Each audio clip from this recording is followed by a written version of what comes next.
All right, guys. So ever since Trump was found guilty of 34 crimes, and he's now a convicted felon, what happened is the exact thing everybody predicted would happen, which is, watch.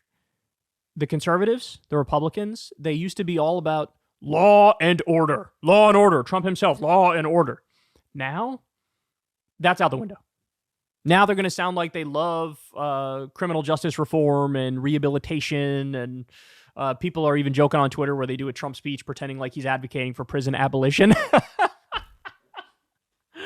But look, some of this stuff actually came to fruition. So here they are on Fox and Friends. You're going to love this conversation that they have. Remember, people who in the last election, the last midterm election, they ramped up the crime fear-mongering. Now, all of a sudden, there's a massive tone change. You're going to enjoy this. Let's watch, and then I'll give you some interesting numbers after. Let's talk a little bit about Joe Biden. Our president, is going to be flying to Normandy later today for the commemoration of the 80th anniversary of D-Day. What's interesting is apparently on Monday, he, behind closed doors at a fundraising event, he let former President Donald Trump have it. For the first time ever, he referred to him as a convicted felon who essentially snapped after he lost in 2020. Some of the campaign remarks quoted include this. Folks, the campaign entered uncharted territory last week. For the first time in American history, a former president that is a convicted felon is now seeking the office of the presidency. This isn't the same Trump who got elected in 2016. He's worse. By the way, based and true. He hasn't been saying a lot of good stuff lately. That is true. Friday, when he kind of danced around it, never alluded to that. But as we said on the couch and have been projecting for a while, if he were convicted, and he was, they're going to hang convicted felon around him. And every time they talk about him, it's going to be like a brand name. Well, the numbers don't lie, and the verdict has energized the Trump supporters. He raised, in May alone, $141 million. More than a third came from online donations in 24 hours after the verdict. That's $53 million. And listen to this, 25% of the donors were first-time contributors. First of all, this is such fucking cope. Okay, let me explain why this is cope. Let me explain why. Look, is it true that MAGA is going to really get fired up over this and it's going to make them want to support him more and love him more? Absolutely. Absolutely. We saw this during the primary season with the Republican-based voters. Anytime there was a new arraignment or conviction or day in court or, whatever, new charges announced, anytime any of that happened, donate. Of course. That's MAGA. That's what they do. That's what they believe. But what about a general election and what about the polling? Guys, since the conviction, Trump has gone down in the polls and Biden has gone up. Now, look, it's not a crazy amount, right? It's not a crazy amount. When you look at the averages, Trump's probably down 2 or 3, Biden's probably up 2 or 3, right? But that matters. In an election that's going to have such slim margins, that matters. In other words, the independents, the moderates, the center-right people, the fence-sitters, they are going gonzo. We showed you the poll numbers. 4% said, I'm abandoning him if that happens. A higher percent, I'm going to reconsider. I think it was 16 or 19% said, I'm going to reconsider. In the slate of polls since the conviction, there's one poll that has them tied, 41-41. The other ones I saw has Biden up. So they're telling you a part of the story. And it is a part of the story. You can and should talk about this. It's fair, right? It makes sense. That's why we're talking about it right now.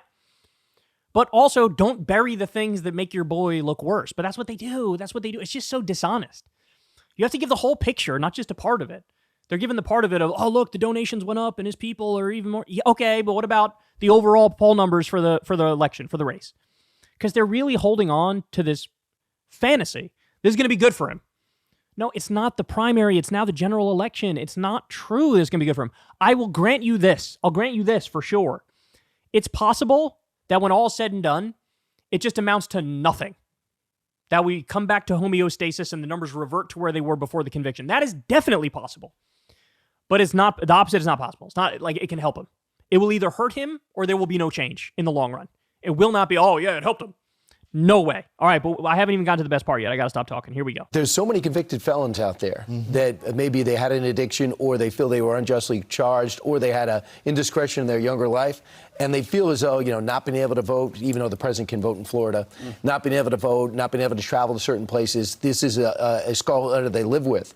And the number's like 70 million. And when you start ripping the president, you're a convicted felon, this is a question now, are you alienating a lot of those people who say, this case doesn't make any sense. Yeah. And this happened to me, whether it was legitimate or not, whether you were found innocent or not, whether you had an indiscretion, but you're now in your 60s or 70s, and you still got this hanging over your head, and your kids are embarrassed by it, your family's embarrassed. All of a sudden, you guys are being really mean to convicted felons. Fox News is concerned about being mean to convicted felons? Guys, it wasn't that long ago you were doing 24/7 wall-to-wall coverage of the pettiest crimes you can possibly imagine and fear-mongering like crazy and calling for a total authoritarian police state crackdown. What the fuck are you on about? No. You're not allowed to do this. You are not allowed to do this. You guys are not allowed to do this.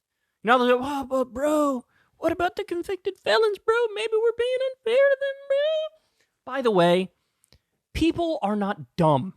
They can do nuance. Here, you ready for some nuance? I'm going to give it to you right now. In some contexts, I am quote-unquote soft on crime. In fact, there are some crimes I don't even think should be crimes. Drug crimes shouldn't be crimes. Sorry, they shouldn't. Totally peaceful, totally nonviolent. Nobody's getting hurt but themselves, right? That's free country, free choices. They should get rehab. They should get their act together, but this is not something you should lock somebody in a cage for. So the drug crimes, scrap them. Fucking scrap them. So in that sense, I'm soft on crime. I'm tough on a lot of other crimes. I'm tough on war criminals. I want to lock them up and throw away the key.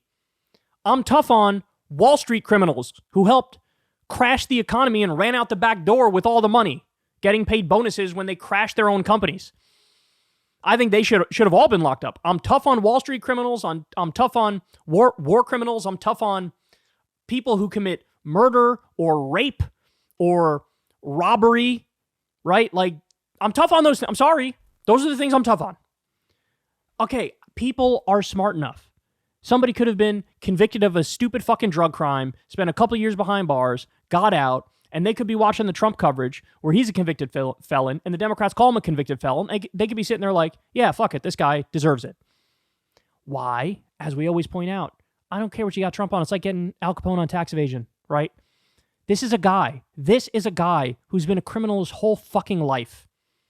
Do you know how many stories there are of him stiffing his own workers, electricians and plumbers and construction workers and architects? We just covered a new one the other day that just came out when somebody from The Apprentice, their non-disclosure agreement, there was a sunset provision on it.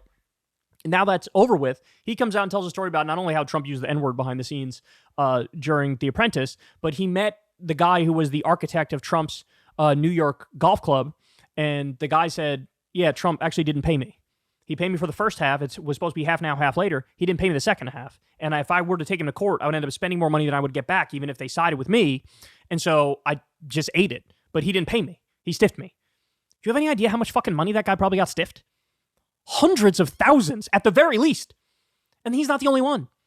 Then he got the civil cases in New York with the various kinds of fraud. Insurance fraud, tax fraud, bank fraud, 78 different kinds of fucking fraud. I mean, I remember when I first learned about that case and I read through the allegations, I was like, I don't understand why this isn't a fucking criminal trial. This should be enough to lock somebody up. This should be enough, because we should have, there's not just violent crime and nonviolent crime. We should have a crime that's called like violent by extension. And violent by extension is like the Wall Street criminals who had millions of people ended up losing their homes because of their greed and recklessness and because they were trying to get paid and run out the back door with all the money, right?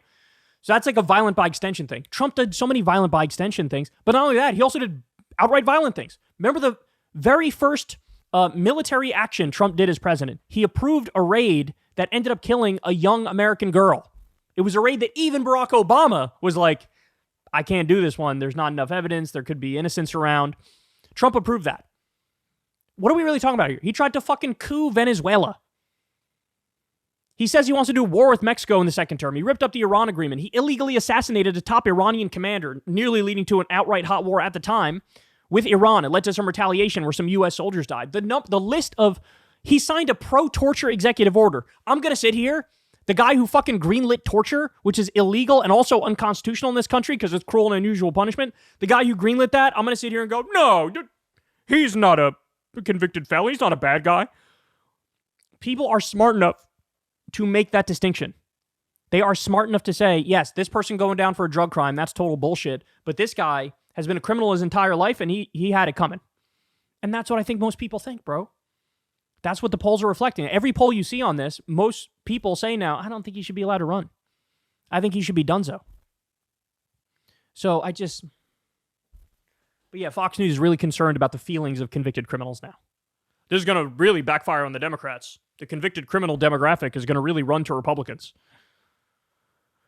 Jesus Christ.